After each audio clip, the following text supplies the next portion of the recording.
Assalamu alaikum, student, and welcome to the new video related to literature review. हम research के ऊपर बात कर रहे हैं कि अगर आपको रिसर्च करनी हो या आपको कोई रिसर्च पेपर लिखना हो, आपको कोई रिसर्च थीसिस लिखना हो या कोई आपको रिसर्च प्रोजेक्ट करना हो, तो ऐसे रिसर्च प्रोजेक्ट को करने के लिए आप लिटरेचर रिव्यू किस तरह करेंगे। लिटरेचर रिव्यू को स्टार्ट कैसे करेंगे, किस तरह जो है वो जो पेपर्स हैं उनको डाउनलोड कर सकते हैं, उनको कैसे रिव्यू करके उसमें से आप कंटेंट जो है वो निकाल सकते हैं और उस कंटेंट में क्या चीज़ें शामिल हो सकती हैं और उसको किस तरह कंपेयर और कंट्रास्ट किया जा सकता है। ये हम इनिशियली पढ़ेंगे। उसके बाद हम डिस्कस करेंगे कि अ, कि एक अच्छे लिटरेचर को लिखने के लिए हमें किन चीज़ों पर फोकस करना चाहिए। Then we will discuss the structure of the literature review, or finally the sources, and we will discuss the plagiarism कि plagiarism क्या होता है और किस तरह और कौन से सॉफ्टवेयर के थ्रू हम plagiarism को चेक कर सकते हैं। तो ये बेसिकली आज हम इनसे रिलेटेड वीडियोस जो है हम बनाएंगे और आपके साथ शेयर करेंगे। तो स्टार्ट करते हैं कि हम जो है आज का topic that is literature review जो है, ये हमारा आज का टॉपिक है, इसी के ऊपर ही हम बात करेंगे। तो the topic is critical reviewing the literature, इसके ऊपर हम बात कर रहे हैं। तो हम आगे बढ़ते हैं और आगे बढ़ते हुए जो है ये देखें, ये लिटरेचर रिव्यू की के लिए एक इमेज मैंने जो है वो फाइंड किया है। इस इमेज में आप देखें तो जो है बुक है, आर्टिकल इसको समझें या कोई भी चीज़ जो कि रेलेवेंट रिलेटेड टू दी जो है आपके टॉपिक से रेलेवेंट होगा, उसको आपने सबसे पहले आइडेंटिफाई करना है और आइडेंटिफाई करने के बाद आपने उस आर्टिकल को पढ़ने के बाद उसमें से रिलेवेंट चीज़ें जो है वो ढूंढनी है। ऐसा नहीं है कि कोई भी चीज़ उसमें जो भी होगी आप उसको जो है अपने रिसर्च का पार्ट, लिटरेचर का पार्ट बना देंगे। First you have to read and identify the main points which is related to your research, which is related to your research question and research objective related to your topic. तो then आप उनको identify करेंगे और फिर उसके बाद जो है फर्दर उसको आगे बढ़ाएंगे। तो ये हमारा जो है इन चीज़ों के ऊपर हम आज डिस्कस करेंगे।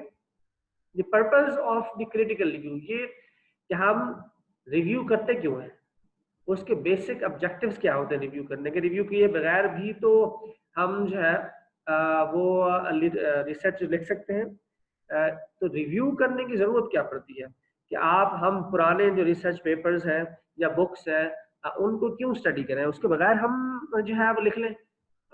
ये भी एक लोगों के जहनों में कयास आता है कि पुराने पेपर को हम पढ़ेंगे, उनको स्टडी करेंगे, तो ऐसा भी हो सकता है कि हमारा जो ऑब्जेक्टिव है रिसर्च का, जो हमने जहन में एक बना रखा है आइडिया, उसकी इंक्लिनेशन चेंज हो जाए उन रिसर्च पेपर्स को पढ़ने के बाद, और फिर हम अपने आइडिया के ऊपर जो है वो ना रह सके।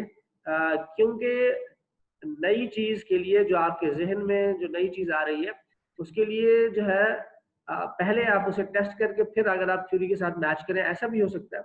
लेकिन बहरहाल आपको जो है लिटरेचर रिव्यू आप इसलिए करते हैं ताकि आप अंडरस्टैंडिंग डेवलप कर सकेंगे। जो आइडिया आपने सोचा है, जो टॉपिक आपने सोचा है, क्या उस टॉपिक के ऊपर ऑलरेडी ऐसा तो नहीं है कि काम हो चुका हो, ऐसा तो नहीं है वो प्रॉब्लम जिसको आप प्रॉब्लम समझ रहे हैं वो प्रॉब्लम ऑलरेडी लोगों ने सॉल्व कर दिया हो। तो आपको इसलिए ज़रूरी है कि आपको अंडरस्टैंडिंग डेवलप करने के लिए उस टॉपिक से रिलेटेड, उस आइडिया से रिलेटेड आपको you have to study the relevant research paper, जो कि बहुत रिनाउंड जो पब्लिशर्स हैं उनके रिसर्च पेपर को आपको पढ़ना चाहिए। अब रिनाउंड रिसर्च पेपर्स जो है वो क्या हो सकते हैं, तो रिनाउंड पब्लिशर्स आपने देखते जिसमें सैज है, टिरल फ्रांसिस है, एमरल्ड है, इसी तरह के जो है एल्सवियर है, और भी काफी सारे हैं जो कि बहुत ही रिनाउंड और मशहूर हैं। और ये जो है क्लैरिवेट के अंदर जितने भी स्कूपस और क्लैरिवेट, ये दो टॉप जो है असल में इंडेक्सिंग एजेंसीज हैं जिनको वर्ल्ड वाइड एक्सेप्ट किया जाता है, क्लैरिवेट एनालिटिक्स और स्कूपस। इसके अंदर जो जिन जर्नल्स की जो है इंडेक्सिंग होती है वो जर्नल दुनिया में अच्छे समझे जाते हैं। सबसे टॉप पर जो है क्लैरिवेट एनालिटिक्स है और नंबर 2 पे जो है स्कूपस है। तो ये पाकिस्तान में क्लैरिवेट को सबसे ज्यादा जो है वो देखा जाता है और स्कूपस को दूसरे नंबर पर, लेकिन दुनिया में स्कूपस की भी बहुत ज्यादा जो है रिकग्निशन है। तो जो आपके अगर पेपर स्कूपस और क्लैरिवेट के अंदर होंगे तो दुनिया भर में वो पेपर जो है वो एक्सेप्टेबल होते हैं। तो हम लिटरेचर रिव्यू को क्यों करते हैं? लिटरेचर रिव्यू को हम इसलिए करते हैं ताकि हम basic understanding related to our research question, related to our research objective जो है वो हम जो है डेवलप कर सके। उसके बाद रिव्यू करने से हमें ये मालूम हो सकता है कि हम जो है अपने रिसर्च पेपर के अंदर कौन सी अप्रोच अडॉप्ट करें, डिडक्टिव अप्रोच को अडॉप्ट करें या इंडक्टिव अप्रोच को अडॉप्ट करें। अब ये डिडक्टिव अप्रोच क्या होती है? डिडक्टिव अप्रोच के अंदर आमतौर पर हम क्वांटिटेटिव रिसर्च की तरफ जाते हैं, जिसके अंदर जो है आप थ्रू स्टैटिस्टिकल एनालिसिस आप अपने पेपर को टेस्ट करते हैं, हाइपोथेसिस डेवलप करते हैं और उन हाइपोथेसिस को टेस्ट करते हैं थ्रू डिडक्टिव अप्रोच। तो डिडक्टिव अप्रोच में आमतौर पर क्वांटिटेटिव स्टडीज होती हैं जिसके अंदर आप डिड्यूस करते हैं चीजों को।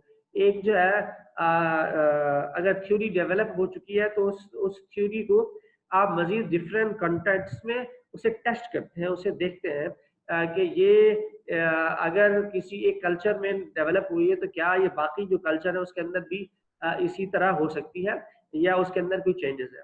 तो अगर थ्योरी ऑलरेडी डेवलप्ड है तो फिर उसके लिए आपको डिडक्टिव अप्रोच जो है वो यूज करनी होगी, जिसके अंदर आमतौर पर क्वांटिटेटिव जो रिसर्च होती है उसको हम करते हैं।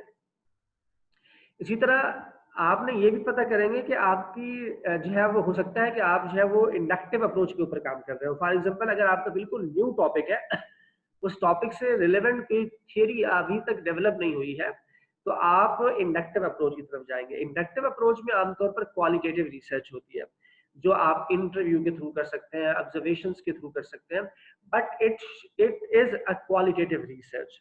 तो आप क्वालिटेटिव रिसर्च को जो है जो होगी वो इंडक्टिव अप्रोच उसके लिए आप इस्तेमाल करेंगे। तो हमें जो इसका बेसिक पर्पस हो गया लिटरेचर रिव्यू का, हमें 3 चीजें पता चलती है आमतौर पर बेसिकली, जिसमें नंबर 1 जो है आप अंडरस्टैंडिंग डेवलप करते हैं रिलेटेड टू द टॉपिक। आप उसमें से रिसर्च गैप आइडेंटिफाई कर सकते हैं कि क्या जो गैप आप समझ रहे हैं या प्रॉब्लम आप समझ रहे हैं whether the problem is also available और नॉट, तो आप लिटरेचर के थ्रू से मालूम कर सकते हैं। इसी तरह आप दूसरी चीज जो है ये मालूम कर सकते हैं कि जो डिडक्टिव अप्रोच क्या है और इंडक्टिव अप्रोच क्या है, और उस डिडक्टिव और इंडक्टिव अप्रोच में आपकी रिसर्च जो आप करने के लिए जा रहे हैं उसमें से कौन सी रिसर्च अप्रोच जो है आप उसके लिए इस्तेमाल करेंगे, वो डिडक्टिव अप्रोच होगी या इंडक्टिव अप्रोच होगी। तो ये सारी चीजें आप लिटरेचर रिव्यू करने के बाद ही अंडरस्टैंड कर सकेंगे। तो these are the basic 3 or 4 purpose. The number 1 is the developing the understanding, identifying the research gap. मेरा ख्याल है ये भी इसके अंदर ऐड होना चाहिए कि रिसर्च गैप जो है उसे भी हम आइडेंटिफाई कर सकते हैं थ्रू जो है थ्रू रिव्यूइंग लिटरेचर। तो रिसर्च गैप भी हम जो है वो आइडेंटिफाई करते हैं थ्रू लिटरेचर रिव्यू। तो हमारे पास अभी ये कितने 4 बेसिक पर्पस हो गए जिसके अंदर जो है to develop the understanding related to your research question and research objective are related to the topic, और दूसरा जो है हम रिसर्च गैप आइडेंटिफाई कर सकते हैं। लिटरेचर को रिव्यू करने के बाद रिसर्च गैप होता है, प्रॉपर रिसर्च गैप को हम आइडेंटिफाई कर सकते हैं। उसके बाद हम अप्रोचेस जो है वो देख सकते हैं कि हमारी जो रिसर्च हम करने के लिए जा रहे हैं उसके अंदर कौन सी अप्रोचेस जो है उनका इस्तेमाल होगा, वो डिडक्टिव अप्रोच होगी या वो इंडक्टिव अप्रोच होगी, इसके ऊपर जो है वो हम बात कर सकते हैं इसके अंदर। ओके जी, तो नेक्स्ट हमारे पास है adopting critical perspective in your reading.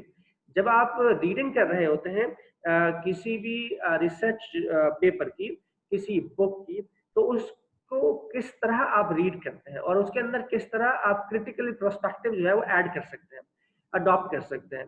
तो आप अगर क्रिटिकल पर्सपेक्टिव को अडॉप्ट करना चाहते हैं अपने लिटरेचर रिव्यू के अंदर, अपने रीडिंग्स के अंदर, तो उसके अंदर ये बेसिक 4 इंपॉर्टेंट पॉइंट है जिनको आपको मद्देनजर रखना होगा, तभी आप जो है एक अच्छा क्रिटिकल लिटरेचर रिव्यू कर सकते हैं। जैसा कि सबसे पहले जो भी आप पेपर लें उस पेपर की प्रीव्यूइंग करें। प्रीव्यूइंग से मुराद ये है कि आप उसको रिव्यू करें, उसको पढ़ें, उसको देखें अच्छी तरह कि उस वो पेपर क्यों लिखा गया है, उसके बेसिक ऑब्जेक्टिव्स क्या है, उसकी फाइंडिंग्स क्या है, वो किस मेथोडोलॉजी के ऊपर लिखा गया है।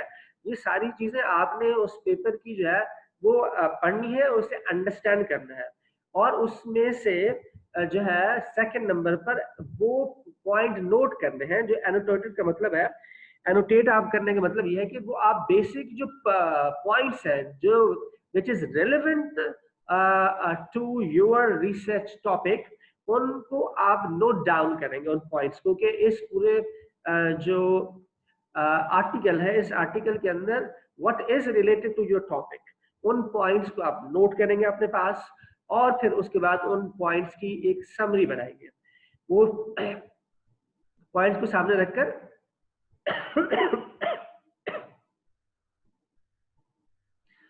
पॉइंट्स को सामने रखकर आप एक जो है उस पूरे पॉइंट्स को लेकर आप एक समरी बनाएंगे जो कि उससे रिलेटेड होगी और फिर उस समरी को बनाने के बाद आप जो है उसको जो है उसकी साइटेशन बनाएंगे।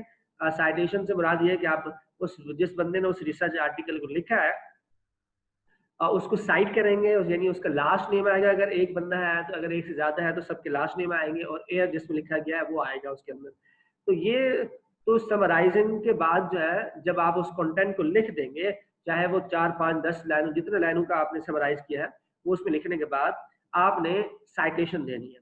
उसके बाद आपने उस रिसर्च पेपर को जो आपने पढ़ा है, जो दूसरे रिसर्च पेपर है उसी टॉपिक से रिलेटेड, उनके साथ आपने कंपेयर और कंट्रास्ट करना है। कंपेयर और कंट्रास्ट से क्या मुराद है? सबसे पहले कंपेयर कंपेयर की मुराद ये है कि जो 2 पेपर या 3 पेपर आपने पढ़े, क्या उनका आपस में कोई लिंक है, उनकी फाइंडिंग्स का आपस में कोई लिंक है। तो कंपेयर करने का मतलब है उनकी एसोसिएशन देखनी है। तो आपने ये बताना है कि क्या जो आपने टॉपिक्स पढ़े हैं आपके अपने लिटरेचर के ऊपर, उनकी एसोसिएशन जो है वो आपके टॉपिक के साथ है या उन रिसर्च पेपर की आपस में एसोसिएशन है या नहीं है, यानी सिमिलैरिटी इन दी आर्टिकल्स के, उन आर्टिकल में सिमिलर चीजें क्या है। और फिर कंट्रास्टिंग का मतलब है उन आर्टिकल में कौन सी ऐसी चीजें हैं जो एक दूसरे के जस्ट अपोजिट हैं, जो कि जिनमें के दरमियान में एसोसिएशन नहीं है और एक पेपर में अलग फाइंडिंग है, दूसरे पेपर में अलग फाइंडिंग है। तो आपने सिर्फ जो है सिमिलर चीजों को जो दोनों पेपर में उनको नहीं, बल्कि उनको भी डिस्कस करना है जो डिसिमिलर हैं, जो कि एक पेपर की फाइंडिंग के अगेंस्ट में जा रही है दूसरे पेपर में, तो वो भी आपने डिस्कस करना है। जो फेवर में हो वो भी डिस्कस करना है और जो अगेंस्ट में हो वो भी डिस्कस करना है। तो ये जो है कुछ चीजें हैं जो कि आप जब क्रिटिकल रिव्यू करते हैं तो उस वक्त आपको करना होगा। सबसे पहले क्या करना है, आपने प्रीव्यूइंग करनी है। प्रीव्यूइंग से मुराद क्या है, आपने उस आर्टिकल को पढ़ना है, उसको रीड करना है।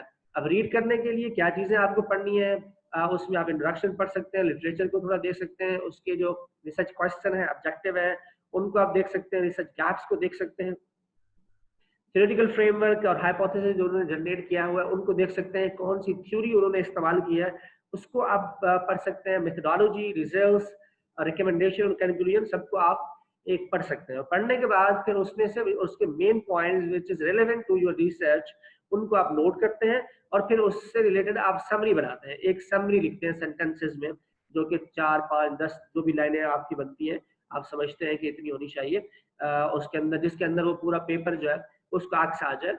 उसके बाद उसको साइट करेंगे और फिर फाइनली आप फर्दर उसको कंपेयर करेंगे दूसरे रिसर्च पेपर के साथ और कंट्रास्ट करेंगे। तो ये जो है वो आज का टॉपिक था, जिस जो फर्स्ट वीडियो हमारी है जिसके अंदर हमने ये देखा कि पर्पस ऑफ लिटरेचर रिव्यू क्या था और फिर हम इस लिटरेचर रिव्यू को किस तरह उसको रीड कर सकते हैं और उसको किस तरह क्रिटिकल जो है उसके अंदर क्रिटिकल पर्सपेक्टिव अडॉप्ट कर सकते हैं।